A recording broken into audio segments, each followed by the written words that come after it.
Welcome back to the pod. Today I'm finishing up this virtual dog drawing while reflecting on my third CCR question. How did my production skills actually develop during In Too Deep?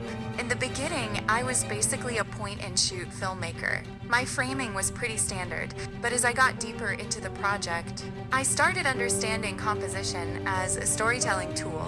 I moved away from basic shots and started experimenting with that fisheye iris lens you see at the start. It wasn't just a filter, it was a technical choice to create that voyeuristic, high-tension atmosphere. I learned that where you put the camera matters just as much as what the actors are saying. Then there's the technical side lighting and audio. This is where the real growth happened. I had to learn the hard way that you can't just rely on natural light for a thriller. I practiced using low-key lighting to create those harsh, dramatic shadows that mirror Terrence's internal boiling point.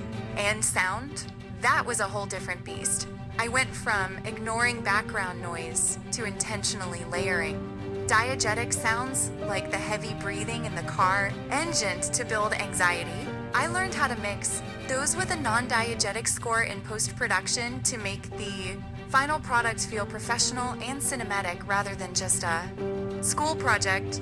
The biggest leap, though, was in the editing suite. Mastering Premiere Pro allowed me to use rhythmic editing.